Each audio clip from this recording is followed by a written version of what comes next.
High in the icy stretches of Siberia, Russia is constructing something with far-reaching consequences. An explosives plant capable of producing thousands of tons of military-grade material. This massive new explosives facility isn't just about producing more weapons. It's about long-term strategy, survival under sanctions, and a changing global arms race. Most people have never even heard of this place.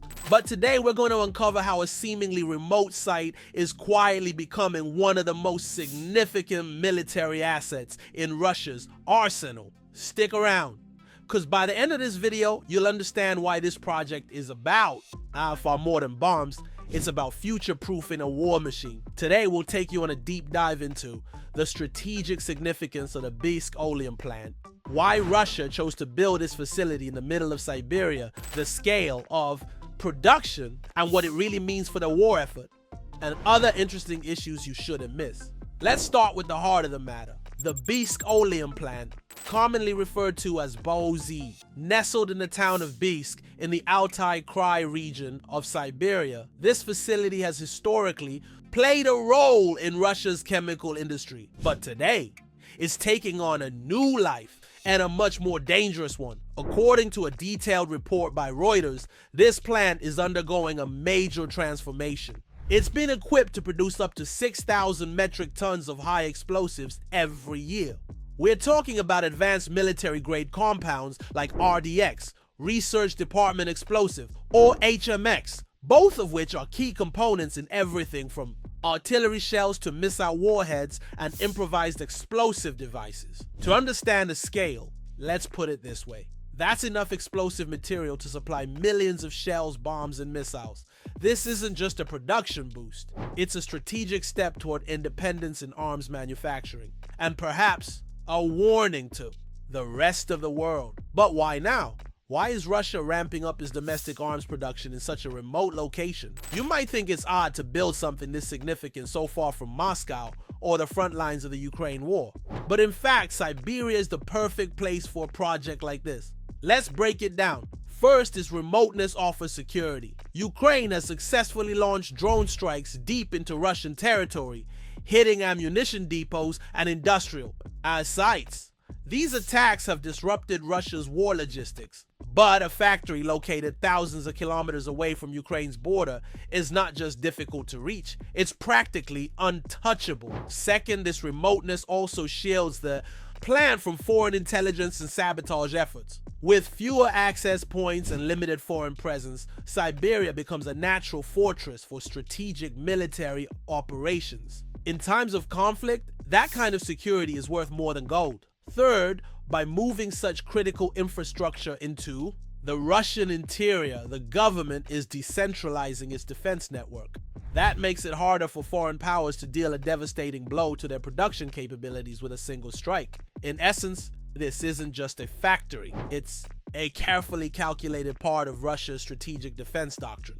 Let's talk numbers because they tell the real story. The Biysk Oleum Plant is projected to produce 6,000 metric tons of explosives each year.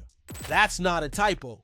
And yes, it's a massive leap in capability. To give you an idea of what that looks like on the battlefield, one 152mm OF-29 artillery shell, a common round used by Russian forces, contains approximately 4.7 kg in control of quality, reliability, and sustainability in its war production.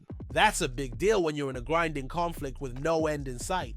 Here's something you might not expect. This military expansion is also a massive economic investment in a largely underdeveloped region. The cost of upgrading and expanding the Biysk Oleum Plant is projected at 15.5 billion rubles, which is around $189 million.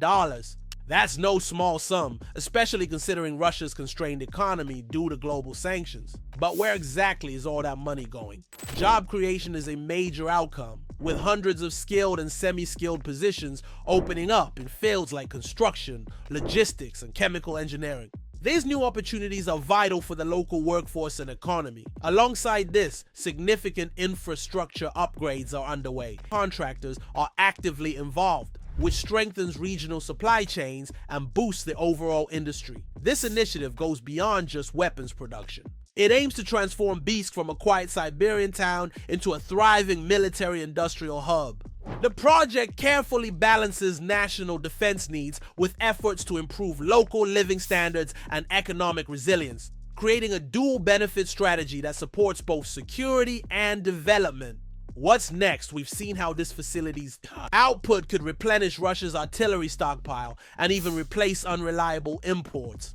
We've also seen how the location offers security and strategic advantage. But the story doesn't end there, because with any rapid industrial expansion, especially one involving high explosives, come serious risks. And in the next part of this breakdown, we're going to dive into the environmental red flags, operational concerns, and the global geopolitical ripple effects that are emerging from this hidden war machine. The Biysk plant expansion doesn't exist in a vacuum. It's part of a broader trend that has redefined global military strategies. Around the world, countries are ramping up their defense manufacturing, trying to secure their own military supply chains. In response to geopolitical uncertainty, from the Ukraine conflict to rising tensions in the Asia-Pacific, nations are learning a hard lesson. Depending on foreign arms is a liability. Russia's massive investment in a remote explosives plant signals its awareness of this reality. Sanctions from the West have choked many of Russia's traditional supply routes.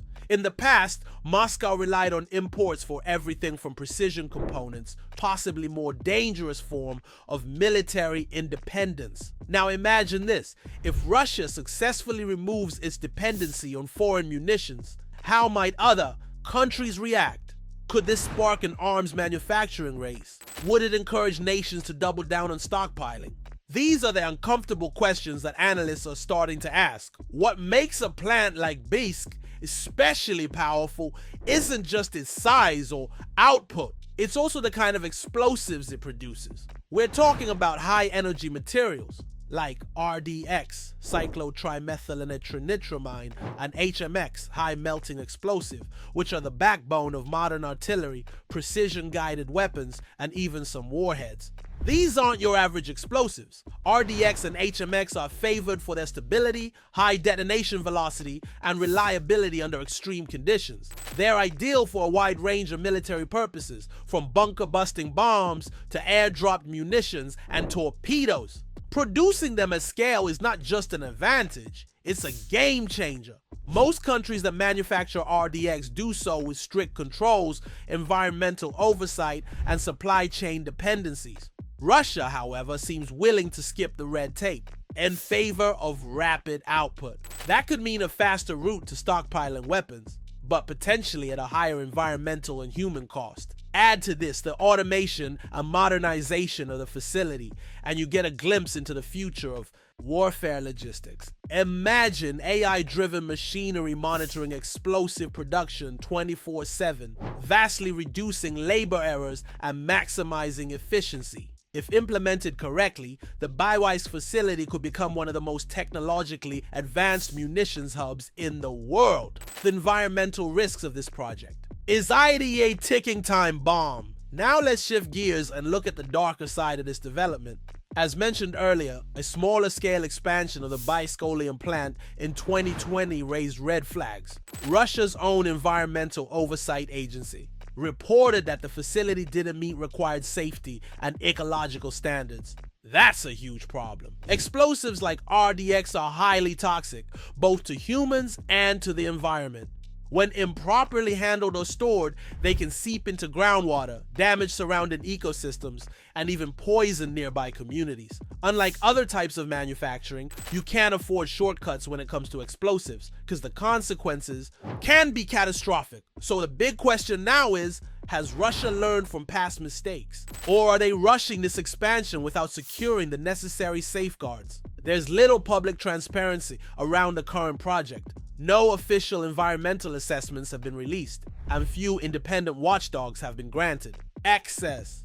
That makes it hard to determine the long-term impact on the surrounding Siberian wilderness and on the people who live and work nearby.